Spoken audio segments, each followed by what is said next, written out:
Hey y'all, how's it going? Welcome back to Dark Academia Queen.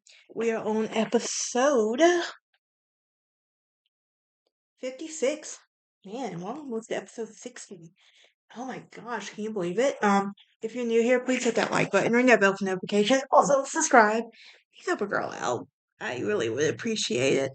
If we get 100 subscribers, I will be doing a giveaway for a free item off my merch shop. So, it'd be a random person, but you could be that person. But anyway, today we're going to be talking about a movement I just recently discovered. It kind of plays an important and key role into dark academia. And I thought it would be like, okay, so let's do some research. So I did my best. I did a brief history of it because I don't want to bore you guys. I know you have better things to do with your life than listen to me talk and talk and talk. And so yeah. But I have so much going on. Can you believe I'm be turning 28 on Saturday? Let's, well, Tuesday, my bad. Let me rephrase that. 20, repeating 25. That sounds so much better. You can tell I'm a millennial because I'm doing podcast. I've been through trauma, so let's do some podcasting, right? But anyway, today we're going to be talking about the Decadent Movement. And like I said, this is a movement I recently learned about, and the more research I've done on it, the more it's like, this is the movement is the grandfather of the goth movement, and it also plays a key role in the dark academia. And it's a clear example. This is seen by Oscar Wilde in his novel, The Picture of Dorian Gray. Now, what do we know? We know that Caden, any of the several poets or other writers at the end of the 19th century, including the French symbolist poets, in particular with the contemporaries in England in the later generation of the aesthetic movement.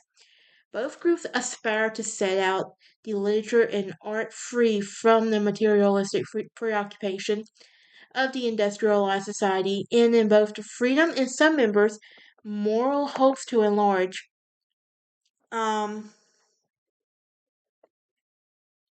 the corroboration of the term, which is almost equivalent to fin de siècle. In France, it was Paul Verlaine who gladly accepted who described deceptive this who described who would gladly accepted this, and it has been used in a collection of parodies and everything. So from 1886 to 1889, it appeared in a review in La Decadence that was founded by Antoine Bajou. And I apologize if I'm butchering the names up. I barely know English, and I only took French for 2 years. I barely remember any of that.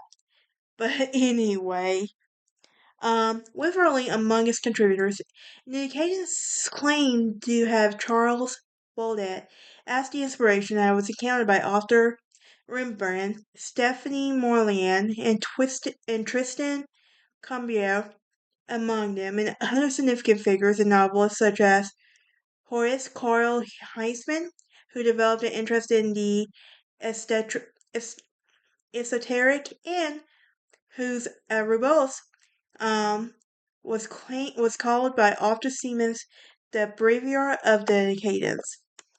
So, in England, it's also important to know that the Decadents were 1890s figures such as Arthur Lump Simmons, Oscar Wilde, Ernest Dawson, and Lionel Johnson, who were members of the Rhymers Club that contributed to the Yellow Book. So, with that being said, I think I'm going to end this episode on an Oscar Wilde excerpt. I think y'all might appreciate that.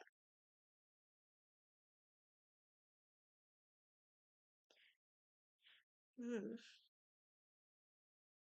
The studio was filled with the rich odor of roses, and when the light was restored amidst the trees in the garden, there came through the open door the heavy scent of lilac, or the more delicate perfume in the pink flowering thorn.